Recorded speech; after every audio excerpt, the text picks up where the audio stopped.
Before the world opens its eyes, before the noise of voices and the pull of obligation begin to shape the day, there is a narrow space of silence that belongs only to you. In that space, nothing demands your attention yet. No one needs you. No task calls your name. It is here in this quiet moment that the true contest begins, not with the world but with yourself. The body is heavy, the mind drifts, and a familiar voice rises softly, suggesting that comfort is harmless, that delay is reasonable, that strength can wait. This voice does not shout, it persuades, it does not command, it invites, and most people accept its invitation without realizing what they have just given away. To rise in this moment is not simply to stand up. It is to declare without words that you will not be led by ease. It is to choose effort before the day has even asked anything of you. When your feet touch the ground and your breath deepens, something inside you shifts. You are no longer drifting into the day, you are stepping into it. This small act repeated becomes a foundation. It teaches you that you are capable of moving before you feel ready, of acting before you feel strong, of choosing before you feel certain. The morning does not care about your plans or your fears. It arrives the same way each day, steady and indifferent. What changes is how you meet it. If you meet it with hesitation, the rest of the day often follows the same pattern. If you meet it with resolve, that resolve carries forward. This is not magic, it is momentum. The mind learns from the first choice you make. It takes note of whether you listen to the whisper of comfort or the call of intention. Over time, it begins to expect the same response again and again. There will be mornings when the weight of yesterday still sits on your shoulders. The body remembers fatigue. The mind replays unfinished moments, unresolved thoughts, doubts about what lies ahead. In these moments, rising feels like pushing against a tide. This is when the lesson deepens. You discover that discipline is not a feeling. It is a decision. You do not wait for the right emotion to appear. You act and the emotion follows. The strength you seek is not something you find before you move. It is something you build by moving. As the early light begins to grow, you start to notice details that others miss. The quiet hum of the world waking, the stillness in the air, the clarity that comes from having no one else's expectations pressing in yet. This is not just a pleasant moment, it is a training ground. Here you learn to be present. Here you learn to direct your attention rather than scatter it. You begin to understand that focus is a form of strength. When your mind is steady, fear has little room to grow. Fear often thrives in the future. It paints images of what might go wrong, of what you might lose, of who you might disappoint. In the morning when you are fully present, these images lose some of their power. You are not in tomorrow or yesterday. You are here, breathing, standing, aware. From this place, the path ahead feels less like a threat and more like a series of steps. You do not need to conquer the entire day at once. You only need to take the first step with intention. This practice shapes the way you approach every challenge. When you have learned to rise against the pull of comfort, you are less likely to retreat when difficulty appears later. You have already proven to yourself that you can move when you would rather remain still. You have already shown that you can act without certainty. This confidence is quiet, but it is deep. It does not come from words or promises, it comes from experience. There is a subtle pride in this, but not the kind that seeks recognition. No one may see you in these early hours. No one may applaud your effort. That is part of the lesson. You learn to act without an audience. You learn to find value in the work itself, not in the approval that might follow. This is a form of freedom. When you are no longer driven by who is watching, you are guided by who you choose to become. As days turn into weeks and weeks into months, the morning becomes more than a time of day. It becomes a symbol. It represents the moment when you choose between what is easy and what is meaningful. This choice appears in many forms throughout your life. It appears when you are tempted to speak or to stay silent, to try or to avoid, to persist or to quit. Each time, the lesson of the morning is there, waiting to be remembered. You begin to notice a change in how you carry yourself. Your movements become more deliberate. Your words become more measured. You are less rushed, less reactive, less pulled by every passing demand. This does not make life simpler, but it makes you steadier within it. You have built a habit of choosing your response rather than surrendering to the moment. The world may still be unpredictable, plans may still fall apart, people may still disappoint, but you have something that does not depend on any of this. You have a practiced ability to meet what arises with presence rather than panic. This ability was not given to you. You built it one morning at a time, one decision at a time. There will be days when you falter, days when you stay in the warmth a little too long, days when you let the whisper of comfort win. These moments do not erase what you have built. They simply remind you that this path is not about perfection. It is about return. Each day offers a new chance to begin again, to stand up, to breathe, and to choose. As the sun climbs higher and the world fully awakens, you carry with you the quiet victory of having met yourself and not turned away. This victory may not solve every problem you face, but it changes how you face them. You move forward with the knowledge that you are capable of more than you once believed. And when the next morning comes and the same narrow space of silence opens before you, you will recognize it for what it is. Not just the start of another day, but the doorway to another chance to shape who you are becoming. Stand up, step forward, and let the day know you are ready.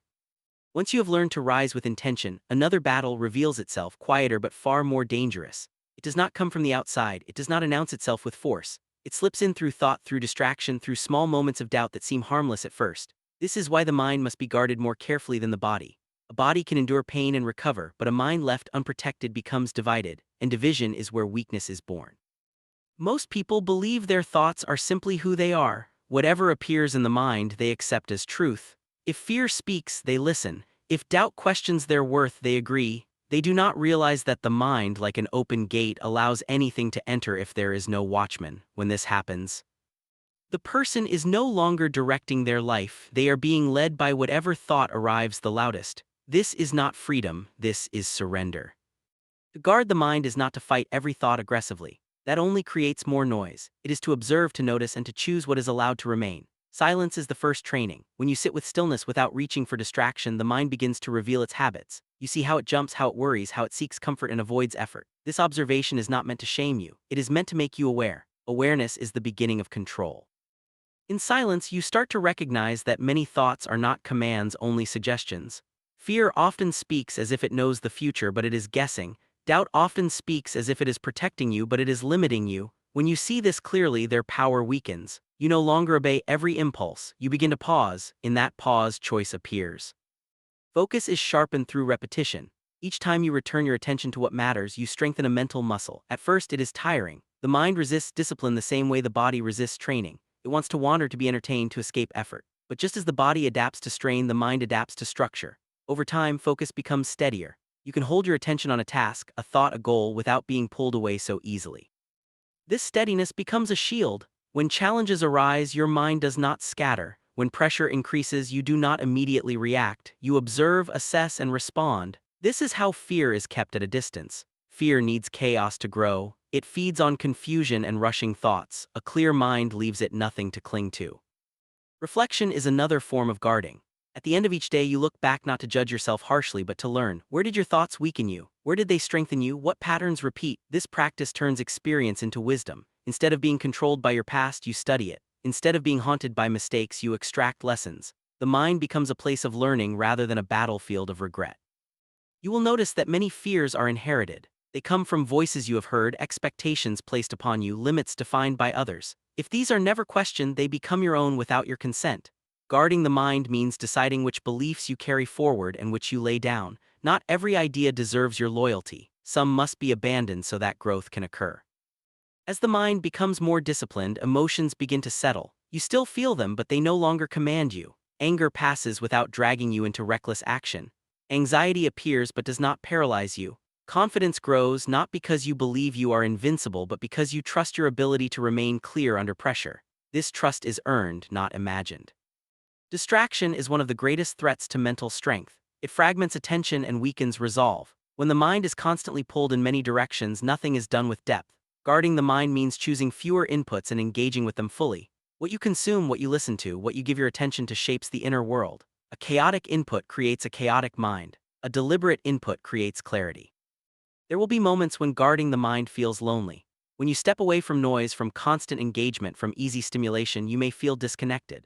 This discomfort is temporary. What replaces it is depth. You begin to hear your own thoughts more clearly. You begin to understand your own direction. This is where inner alignment is formed. When your thoughts, values, and actions move together, hesitation fades.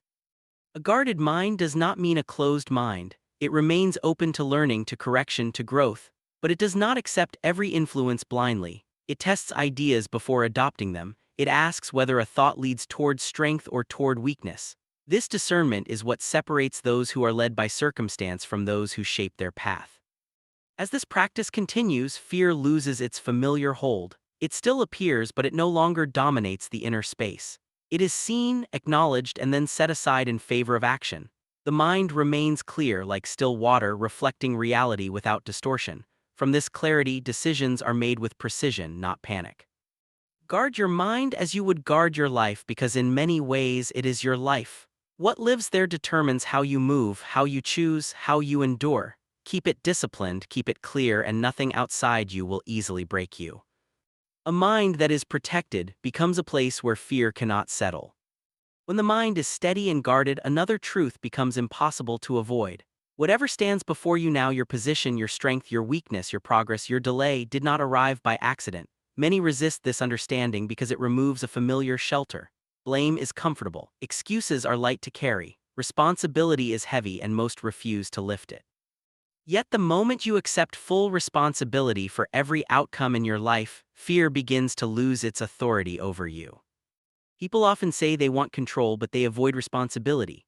They want victory without ownership, growth without discomfort, respect without discipline. This is not the way of strength. When you place the cause of your life outside yourself, on fate, on others, on circumstances, you also place your power there. If someone else is responsible, then someone else decides whether you rise or fall. That is not freedom, that is dependence.